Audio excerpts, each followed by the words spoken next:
Bom dia, amados. Mais uma vez quero saudá-los com a graça de Deus, que nos ajuda e nos capacita a sermos cristãos que Ele quer que nós sejamos, pela misericórdia de Deus, que nos perdoa quando fracassamos, e pela paz.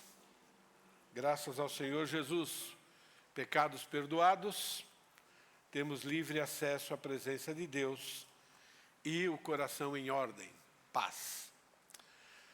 Durante o culto, 2 pensamentos me vieram. O último tem a ver com esses irmãos.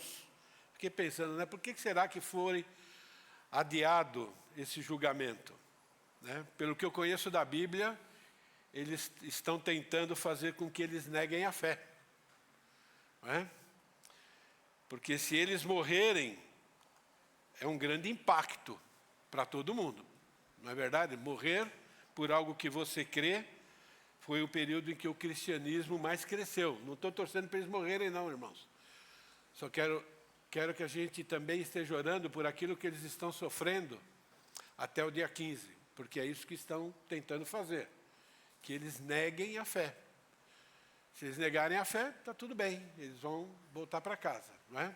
Agora, eles podem voltar por outra vontade de Deus, mas eles estão sendo torturados. Vamos orar por isso. E num dos cânticos que nós cantamos, né, queremos adorar a Deus no seu santo monte, eu fiquei pensando, peraí, mas onde que é esse monte agora, né? Eu sei que é uma figura de linguagem, né? E eu tenho certeza que o que mais compete com o nosso Deus é o nosso coração. Né? Então, o monte que a gente tem que adorar a Deus é dentro do nosso coração, se submetendo a Ele e tudo mais, que é uma guerra também que nós estamos enfrentando, não é verdade? Uma guerra bem diferente daqueles irmãos lá, ok? Mas, por um lado, também muito parecido, né? Ok, nós vamos hoje começar a relembrar as lições sobre a era de Moisés, tá bom? As lições 24, 25, 26, 27 e 28 já foram dadas aqui na igreja, antes da pandemia, e a gente parou, não é? E estamos retomando agora, tá bom? E de novo, quero dizer para vocês que a gente está relembrando, mas o que é falado aqui não é a mesma coisa que foi falado lá, tá bom? As aplicações são diferentes, porque o Espírito Santo vai conduzindo a gente de acordo com o que nós estamos lidando hoje no nosso dia a dia também, ok? Então, todas essas lições, as lições 24 até a lição 35, é aquela era de Moisés, é quando Deus se apresenta para o seu povo, é quando Deus começa a se provar, a se revelar para o seu povo, esperando que o povo entenda quem é Deus e se adeque a Deus, e mais do que isso, que se submetam à vontade de Deus, reconhecendo o poder de Deus e reconhecendo que Ele garante que vai cumprir tudo aquilo que Ele falou, tanto de bênçãos como de maldição. Isso se aplica muito a nós. Né? Na palavra de Deus, quando nós abrimos a palavra de Deus, nós temos muitas promessas para a perseverança e temos puxão de orelha e disciplina quando a gente não persevera na palavra de Deus. E normalmente nós não perseveramos ou perseveramos quando nós temos uma visão adequada de Deus. Isso é, se nós acreditamos que Deus é Deus soberano, então Ele vai cumprir tanto as promessas de bênçãos como a disciplina quando a gente decide ser o nosso próprio Deus, né, e deixar Deus de lado. Então são lições preciosas que se aplicam a nós, ok? Moisés chamado a liderar. Deus chamou Moisés para liderar os israelitas, guiando-os na saída do Egito em direção a Canaã, a terra que Deus havia prometido a Abraão. Então, 400 anos se passam de quando os israelitas entram na terra. A promessa é feita muito tempo antes ainda, né, de que Deus faria deles uma grande nação e assim por diante. Né? E agora chegou o momento em Deus se revelar, agora não para uma família, não para indivíduos, mas agora Ele vai se revelar para nações, para os próprios israelitas e também para a grande nação do Egito. E nós sabemos pela história da Bíblia que essa revelação chegou, por exemplo, até a Raabe. Então atingiu as nações vizinhas, todas ficaram conhecendo o poder do nosso Deus. E esse é o propósito de Deus na sua palavra, né? Se revelar como Ele realmente é, e não como as pessoas imaginam, e não como as pessoas gostariam que Deus fosse, ok? Eu costumo dizer que todos nós temos um Deus particular. Todos nós, sem exceção, ok? Nós não temos ainda uma visão completa de Deus, plena de Deus. Nós podemos ter na nossa mente, ok? Mas as nossas ações revelam realmente quem é o Deus que nós acreditamos. E o verdadeiro Deus é aquele que está descrito na Bíblia, ok? Isso é muito importante. Então, nós temos pontos cegos a respeito de Deus. E é por isso que Deus nos deu a sua palavra, ok? E a gente vai aprendendo com esse Deus na experiência. No estudo da semana passada, nós vimos que Deus abençoou os israelitas de uma forma sobrenatural. Que forma sobrenatural é essa? Através de um crescimento populacional espantoso. Eu não vou ler o texto, porque é um resumo, e já falamos isso na semana passada.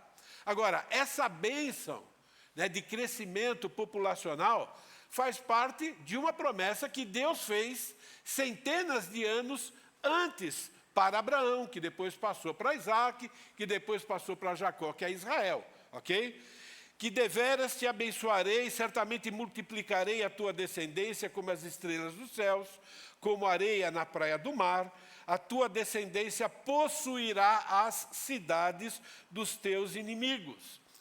E para cumprir uma promessa dessa, Deus tem que ser o quê? Que a gente tem repetido aqui vez após vez.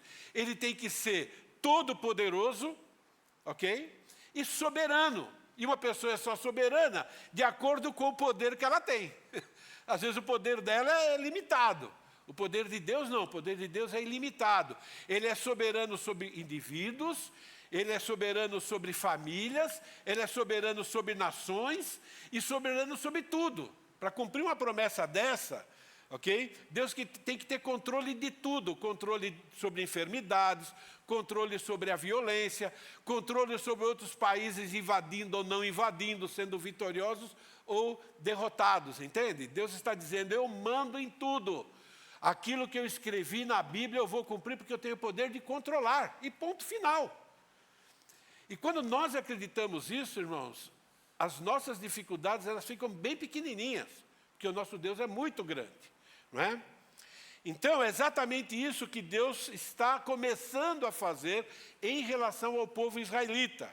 Ele está se revelando. Ele está se revelando às pessoas para que as pessoas entendam quem Ele é e o que é preciso fazer para tê-lo como seu Deus. Os egípcios tinham mais de 1.500 deuses. E Deus vai mostrar, esses 1.500 não é nada perto de mim. Ok? E Ele está dizendo, o que vocês precisam fazer para ter Deus como seu Deus? Ter Deus ao seu lado e do seu lado. Porque Deus contra nós é um problemão.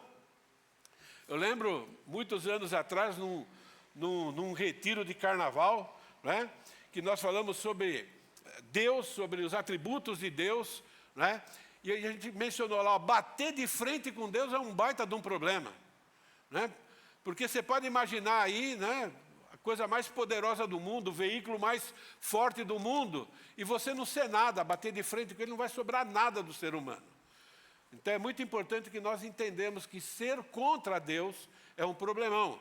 E é importante que a gente entenda que um com Deus é maioria. Diante de qualquer dificuldade que você esteja enfrentando, qualquer pessoa que queira vir contra você, ou qualquer sofrimento que o inimigo possa querer colocar sobre você, Deus é soberano. Ele vai te dar forças para aquilo que precisa força, ok? Vai te dar coragem para aquilo que precisa de coragem e Ele vai eliminar o sofrimento no tempo dEle. Enquanto o sofrimento estiver fazendo bem para nós, vai manter o sofrimento e é o melhor para nós, porque Ele controla tudo e controla todos. Então, irmãos, essa é a principal lição em toda a Bíblia. Por isso que Deus repete isso. E por isso que você vai ver, né, em Gênesis, Deus repetindo essas verdades. E se Ele está repetindo, é porque nós precisamos ser relembrados em cada segundo das nossas vidas. Principalmente naqueles momentos que você está passando dificuldade, que você está sofrendo, que as coisas não são exatamente como você gostaria que fosse, tá bom? O crescimento populacional dos israelitas, nós já vimos, causou medo e preocupação. Logo, logo, né, o rei, o dono da nação, ele tem uma preocupação real, a preocupação dele é real, né? Só que ele não conhecia o verdadeiro Deus. E ele tenta agora frear esse crescimento populacional com 3 ações. O primeiro foi impor uma escravidão intensa, nós já vimos a semana passada. Vamos botar o pessoal para trabalhar, porque não vai ter força de noite, não vai produzir filho. O que aconteceu? Mais o povo crescia ainda, né? Então é Deus dando poder, energia e cumprindo o propósito dele. A segunda ação foi tentar frear o crescimento, né? Tentando assassinar todos os recém-nascidos do sexo masculino. E o rei do Egito lá ordenou as parteiras hebreias, né, para a hora que o filho nascesse lá, para tirar a vida delas e tudo mais, né, se fossem do sexo masculino. E elas temeram a Deus, ok? E não fizeram o que o rei mandou. Aí o rei ficou bravo e agora não deu ordem para as parteiras, mas dá uma ordem para a nação inteira. Genocídio infantil. O rei decreta que todo o povo egito, é muito importante nós entendermos isso, ok? Porque essa ordem foi atendida, não é? Então, quando Deus puniu o Egito todo, não estava punindo gente inocente. Deus nunca pune ninguém inocente, tá bom? Estavam punindo genocidas, ok? Deve assassinar criança. Então, ordenou, Êxodo 1, 22, então ordenou o faraó a todo o seu povo, dizendo: a todos os filhos que nascerem aos hebreus lançais no Nilo, mas todas as filhas deixai viver. Por que somente do sexo masculino? Porque do sexo masculino, naquela cultura, só homem ia para a guerra. E o medo do faraó era exatamente esse, né? De ter, né, uma população que vai para a guerra, e eles já estavam sendo muito mais numerosos que os próprios egípcios, então mata os homens, mulher não vai para a guerra, mulher só vai servir aqui para ser escrava e tocar a vida, ok? Então esse é o motivo da ordem, ok? E o povo atendeu. Uma grande lição aqui. Nós precisamos saber distinguir quais são as ordens governamentais que são pecaminosas, que, por exemplo, são contra as ordens de Deus, porque essas devem ser desobedecidas, ok? E saber obedecer às ordens que são justas.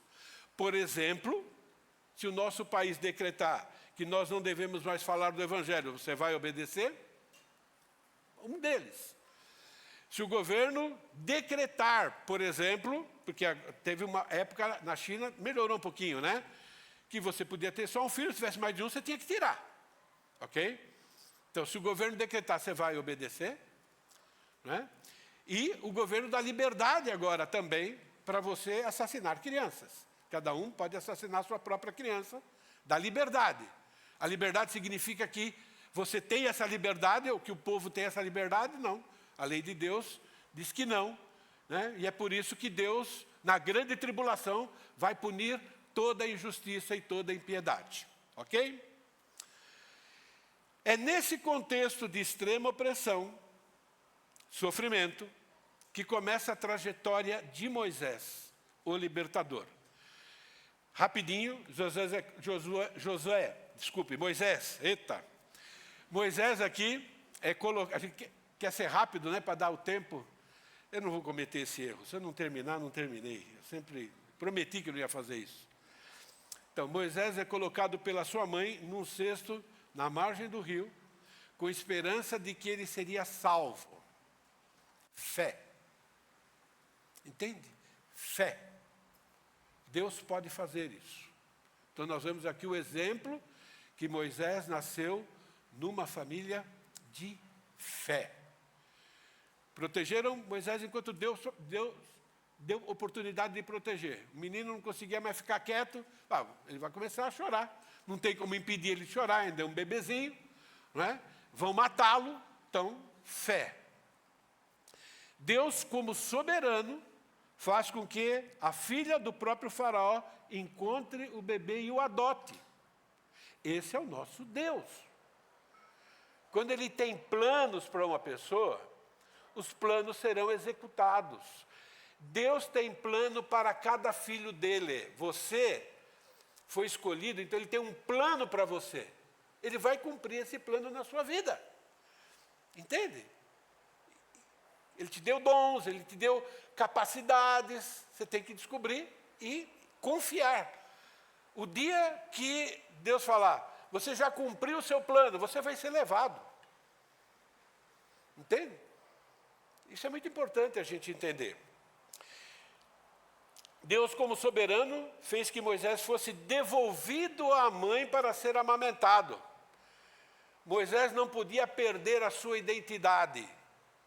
Entende? Foi devolvida para quem tinha fé. Então é lá nessa família que ele foi criado parte, né, do seu tempo. Nós não sabemos direito quanto tempo Moisés ficou lá. Mas foi tempo suficiente para saber que ele era um israelita, tempo suficiente para que ele entenda quem ele era e quem era o seu povo. Entende? Tempo suficiente para isso. Não é? Por isso que nós afirmamos, né, que a mais tenra idade é a idade melhor para nós educarmos os nossos filhos. Tem uma frase que a gente usa aqui. Adolescência é uma bomba que você desarma quando a criança é bebê. Lá ela começa a entender que pecado causa dor, que obediência causa bênção, né? Que ela tem idade, até uma certa idade você vai moldar o coração do seu filho. Depois, você vai ter muito trabalho. Deus pode fazer? Faz. Deus. Eu fui convertido com 23 anos de idade, ok? Mas, com muita tranqueira para consertar, e muita tranqueira que eu tenho que lutar ainda hoje, de coisas que meus olhos viram e meu corpo experimentou naquela época. As consequências vêm, ok? Moisés foi devolvido ao palácio, recebe uma educação formal egípcia, mas sabendo que ele era um israelita. Ele sabia disso, ok? Moisés, adulto, viu um egípcio espancando um hebreu e o matou. Entende? O coração de Moisés, ele é um israelita. Ok? Ele sabia daquela opressão. O faraó condena Moisés à morte por causa desse assassinato, e Moisés consegue fugir. E você vê aí, de novo, sempre a soberania de Deus. Deus dirigindo Moisés para ser aquilo que Deus planejou para a vida dele.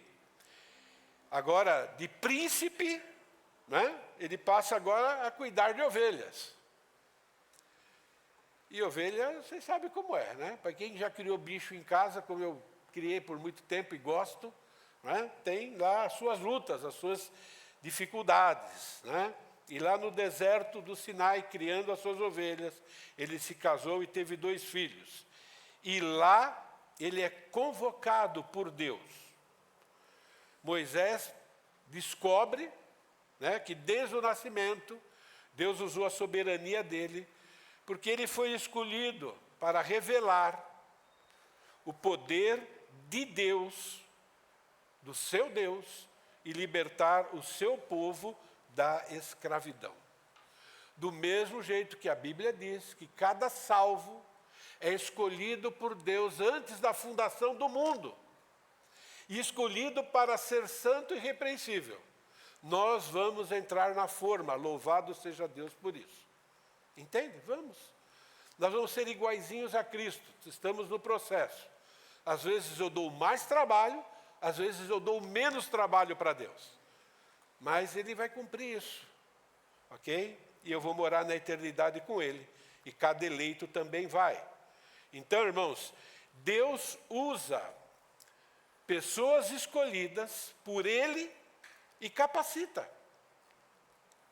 com as nossas limitações. E aqui eu quero ler Êxodo capítulo 3, versículos de 1 a 14. Essa lição originalmente foi dada em 3 domingos.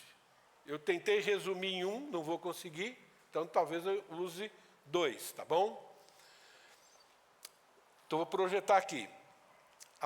Aqui tem partes, tá bom? Não é todo, mas as partes principais estão aí. Apacentava Moisés o rebanho de Jetro, seu sogro, sacerdote de Midian, e levando o rebanho para o lado ocidental do deserto, chegou ao monte de Deus, a Horebe. Quem é que decidiu que Moisés tinha que levar as ovelhas dessa vez nesse lugar? Entende? Você começa a entender a soberania de Deus e Moisés nem está sabendo. Apareceu-lhe o anjo do Senhor. Lembra, irmãos? Quando aparece o artigo definido, ok? Na maioria das vezes, está se referindo ao próprio Deus, numa figura humana, se apresentando ao ser humano. É uma pré-anúncio daquilo que Jesus Cristo faria, né? Alguns séculos depois, né? Aqui nesse contexto, e para nós, né? 3 séculos quase passados, ok? Então, o anjo do Senhor aqui é a segunda pessoa da Trindade, o Verbo, né? O Messias aqui, ainda não Messias, mas numa figura humana. Então, ele apareceu numa chama de fogo, no meio de uma sarça. Moisés olhou, e eis que a sarça ardia no fogo, e a sarça não se consumia. Então, disse consigo mesmo, irei para lá e verei essa grande maravilha. Isso aqui é contra as leis da natureza, é contra as leis da física e de tudo mais, né? Porque a sarça não se queima. Vendo o Senhor que ele se voltava para ver, agora veja bem, o próprio texto mostra que o anjo do Senhor é o próprio Senhor. A Bíblia esclarece a própria Bíblia. E aqui o termo Senhor, na língua portuguesa, é Jeová. Né? Na língua hebraica, Yehová, que significa o quê? Aquele que sempre existe. Ele se apresenta como o Eterno. E esse é o nome que o judeu não pronuncia, em reverência a Deus. Deus tem vários títulos. E aqui nessa passagem, ele usa 2 títulos para ele. Então, o primeiro é esse, ok? Então, o Senhor, vendo que ele, Moisés, se voltava para ver, Deus, agora é um outro nome aqui. Agora aqui já não é Jeová, mas aqui é o Deus Elohim. Elohim significa o forte, o governante, o juiz. Está apresentando quem é o nosso Deus. O nosso Deus é aquele que sempre existe, mas é aquele que vê todas as coisas e que julga todas as coisas de maneira correta, e a sua justiça vai prevalecer. Isso é, serão punidos aqueles que precisam ser punidos, serão libertados aqueles que não merecem, mas vão fazer parte da graça do nosso Deus. É isso que ele está mostrando aqui, ok? Então Deus, Elohim, no meio da sarça, chamou Moisés, né? Tento imaginar a voz aqui, né? Não dá para nem imitar, né? Então, mas, né? Moisés, ele respondeu, eis-me aqui. Deus continuou, você não pode vir do jeito que você está, não. Né? Não te chegues para cá, tira as sandálias dos pés, porque o lugar em que está é terra santa. Reverência. A reverência exterior revela também reverência interior. Eu creio nisso. Né? Não dava para fazer muita coisa, mas tira a sandália aí. Não venha do jeito que você está. Entenda que você está diante de Deus. Venha com cuidado. Né? Nós temos livre acesso ao nosso Deus? Temos sim. Mas não entra de qualquer jeito lá não. Entendeu? Entra pelo sangue de Jesus, senão você vai ser fulminado. Entre, né, conhecendo quem é o nosso Deus. Entre com humildade. Entre com reverência. Entre com respeito. Não é? Entre batendo na porta. ok? É importante isso. E ele se apresenta: eu sou o teu Deus, o Deus de teu pai, que é o Deus de Abraão, que é o Deus de Isaac, que é o Deus de Jacó. Está lembrando aqui de promessas. Eu sou o Deus que fez promessas, e agora eu vou cumprir mais uma delas. Moisés escondeu o rosto, porque temeu olhar para Deus. Muito sábio. Ele não só tirou a sandália do pé, ok? Mas estou diante de Deus. Continuando. Disse ainda o Senhor: vi a aflição do teu povo. Prestem atenção nos verbos. É assim que se estuda a Bíblia. Começa pelos verbos. Vi a aflição do teu povo que está no Egito. Ouvi o seu clamor por causa dos seus exatores. Conheço-lhes o sofrimento, por isso eu desci, a fim de livrá-los da mão dos egípcios, para fazê-los subir daquela terra para uma terra boa e ampla, terra muito melhor do que essa que vocês estão aí agora, terra que mana leite e mel, no lugar do cananeu, do eteu, do amorreu, do ferizeu, do eveu e do jebuseu. Ele diz, e esses termos estão aí, porque a palavra de Deus ela é infalível e ela pode ser provada historicamente também. É por isso que tem esses lugares, mostrando que não é uma lenda, não é que a gente não deve interpretar isso como se fosse... Não é uma lenda, não, é algo histórico, ok? Que precisa ser interpretado literalmente como está aqui. Irmãos, esse é o nosso Deus. É um Deus que te vê, todo e qualquer momento, inclusive na aflição.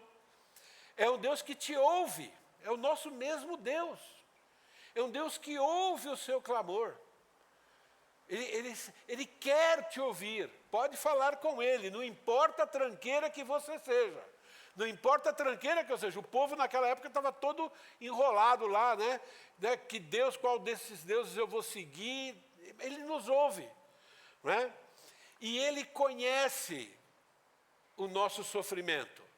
É como, cuidado com o que eu estou dizendo, é como se Ele também estivesse sofrendo aquilo, né? Ele é um Deus muito sensível. E por isso Ele deixa o seu trono e vem até aqui embaixo. Por isso que Ele desce até nós. É por isso que Ele desceu da figura humana, né, em Jesus Cristo. É o Deus soberano, é o Deus todo-poderoso, é um Deus onisciente que sabe tudo, é um Deus onipresente que está em todos os lugares ao mesmo tempo. Ele está do seu lado e do lado de quem quer que seja. Esse é o nosso Deus, ele tem esse poder. Diante das lutas, diante das dificuldades, diante daquilo que você está sofrendo, é melhor parar de olhar para si mesmo e olhar mais para Deus, que tudo vai ficar mais claro. É muito importante. E no tempo dele, Ele vai nos livrar. É no tempo de Deus, porque o tempo de Deus é o tempo exato, é o tempo melhor para quem está envolvido. Malaquias, capítulo 3, versículo 6. Porque eu, o Senhor, não mudo, por isso vós, filhos de Jacó, não sois consumidos. E é por isso que nós hoje também não somos consumidos, porque ainda somos pecadores. Aceitamos a Jesus como Senhor e Salvador, os pecados estão perdoados? Sim. Mas a gente não continua pecando? A gente continua merecendo ser o quê? Consumido, mas não vamos ser. Na mensagem anterior, Deus prometeu, está garantido, mas esse é o motivo. Ok? Números. Deus não é homem para que minta, nem filho de homem para que se arrependa. Porventura, tendo Ele prometido, não fará. Tem muita promessa que Deus não fez, que os homens estão pedindo, né? Não recebem, inventam que receberam, mas naquilo que está na Bíblia, é garantido que Ele vai te dar. Eu tendo falado, não cumprirá. Tem um monte de promessas para a nação de Israel que foi cumprida, tem promessas que não foi, Ele vai cumprir. Tudo aqui é literal. A libertação é literal, todas as promessas de Deus como nação têm que ser cumpridas literalmente. Isaías, irmãos, Isaías, uma lição preciosa para nós. 46, de 9 a 11. Lembrai-vos das coisas passadas da antiguidade, eu sou Deus. Ele nos ordena, quando a gente está passando apertado, olhar para trás, para experiências que nós já tivemos de sofrimento. E o que aconteceu? As preocupações que você tinha o ano passado, o ano retrasado, há 10 anos atrás, nós enfrentamos várias preocupações, vida acadêmica, vida profissional, enfermidade. O que aconteceu com você? Deus não se revelou no tempo certo, né, não conduziu você. Ele não vai fazer diferente do que você está passando hoje, e não vai fazer diferente do que você vai passar para frente, caso ele não volte. É por isso que eu estou dizendo, nós temos que... As experiências com Deus no passado nos fortalece para as lutas do presente, ok? E ele continua aqui dizendo, né? Eu sou Deus, não há outro, não há ninguém semelhante a mim, que desde o princípio anuncio o que há de acontecer, e desde a antiguidade as coisas que ainda não sucederam, que digo, o meu conselho permanecerá em pé. Isso é aquilo que eu prometi, aquilo que eu disse que vai acontecer com cada nação, com cada pessoa, vai acontecer, ok? Farei toda a minha vontade, de maneira literal, que chamo a ave de rapina desde o Oriente e de uma terra longínqua o homem do meu conselho. Está dizendo, olha, tudo que aconteceu com Israel, né? Israel invadido por causa da desobediência, veio lá Nabucodonosor, veio o rei da Assíria em relação ao reino do norte. Tudo coisas históricas, dizendo, olha, esses reis aqui, ó, fui eu que fiz a cabeça deles. Fui eu que coloquei, né, eu que engrandeci os países deles para serem poderosos, para poder invadir Israel como minha disciplina. Por exemplo. Mas, junto com isso, promessa de restauração. Esse é o nosso Deus. Irmãos, eu não sei pelo que você está passando, mas uma coisa eu sei. Está sendo controlado por Deus. E por você ser um salvo, é Deus moldando você à imagem e semelhança de Cristo. E eu também. Ou a gente acredita nisso, a gente vai ver que nem um descrente. Então, a nossa preocupação, e eu tenho que lutar com elas, porque é pecado. A minha preocupação não vai mudar nada. Não é? Entende? A nossa preocupação é por dois motivos. Ou a gente não confia que Deus está agindo, ou a gente tem medo, né, do que Deus vai fazer com a nossa vida. Né? A gente não quer passar por algumas provas. Mas a gente não quer passar por quê? Porque a gente não acredita que aquela prova é para o nosso bem. Então tudo tem a ver com fé. Tudo tem a ver com confiança em Deus.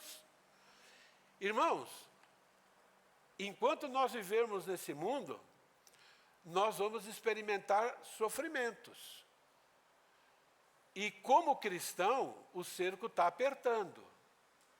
Para nós que ainda vivemos num país com certa liberdade religiosa, Porque agora, quando você fala princípios bíblicos para descrente, você já é retalhado, ok? Mas, irmãos, nós temos o nosso Deus que cuida de tudo.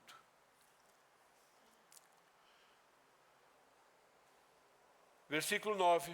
O clamor dos filhos de Israel chegou até mim. Eu também vejo a opressão com que os egípcios os estão oprimindo. Ele está repetindo isso aqui. Por que ele está repetindo? Deus é chato? Deus está chamando essas pessoas aqui de ignorantes? Não! Uma coisa é você ter uma informação intelectual. Outra coisa é você se agarrar aquilo como verdade absoluta para a sua vida. E Deus diz que a repetição dessa verdade vai fazer diferença. Então, vamos fazer o que Deus manda. Então está repetindo. Vem agora, eu te enviei ao faraó para que tires o meu povo, os filhos de Israel, do Egito. Essa é a missão delegada por Deus em Moisés. É por isso que ele está vivo agora. Senão ele já teria sido morto lá no Egito, senão ele já teria sido morto, né, logo que nasceu, ou teria afundado, ou um crocodilo teria comido ele lá nas margens do rio. Ele só está vivo porque Deus tem um plano para a vida dele. Você só está vivo porque Deus tem um plano para a sua vida. E esse plano é maravilhoso. Temos que acreditar nisso. Ok? Deus usa pessoas para cumprir a vontade dele. Deus usa indivíduos. Hoje, Deus usa a igreja. Deus usa, inclusive, descrentes. Usa a mula. Para falar com Balaão, por exemplo. Ele usa a criação. Ele usa tudo. Ok? Então disse Moisés a Deus: quem sou eu para ir ao faraó e tirar do Egito os filhos de Israel? Quando a gente estudou, teve uma grande ênfase nesse ponto. Não vou dar ênfase nesse ponto, eu estou dando em outro, que não foi dado lá. Ok? Quem somos nós para fazer a obra de Deus? Nós, seres humanos, né, comuns, absolutamente nada. Seres humanos, salvo pelo Senhor Jesus, somos seres sobrenaturais. Simples assim. O Espírito Santo habita em nós. Temos agora acesso à palavra. Temos Deus nos conduzindo. Então, com Deus e com a palavra de Deus, nós somos aquilo que Deus quer que nós sejamos na vida das pessoas. Não precisa ficar com medo, né? Não precisa ter medo de reconhecer limitações, mas não deixa de cumprir o que Deus mandou, tá bom? Sabemos a história de Moisés e quem não sabe, leia que vai ser muito legal, tá bom? Então, quem sou eu? Né? Deus respondeu, bem simples, a resposta é simples, eu serei contigo. Tirou o foco de quem? Do eu? Você não precisa saber quem é você, você tem que saber quem eu sou, simples. Então, eu vou estar contigo. Lembra da grande comissão? Eu estarei convosco até o fim do século. Isso é, até o fim da geração da igreja. É a mesma coisa. Eu não sei como falar, não sei como evangelizar. Tá bom, fala o que você sabe. Pronto, é suficiente. Não é? Não é uma baita promessa, irmãos? Eu serei contigo. Um com Deus é maioria. Entende? Esse é o sinal que te enviei. Qual é o sinal? O resultado final. Deus diz qual é o resultado final. Deus fez um monte de sinais. A gente sabe os milagres, vamos falar, né, numa outra lição. Mas o sinal é este, ó. Depois de haveres tirado o povo do Egito, servireis a Deus aqui nesse lugar. Está falando, Moisés, é o seguinte, ó. Você que está, eu estou falando com você. Não está falando com a nação agora. O sinal é esse. Tu vai, eu garanto que você vai. Você pode espernear, pode falar o que quiser. Tu vai e você vai voltar aqui nesse monte. Você vai subir lá no monte. E lá ainda você vai receber as tábuas da lei. Ele não falou desse jeito. Nós sabemos que a história é essa. Não é?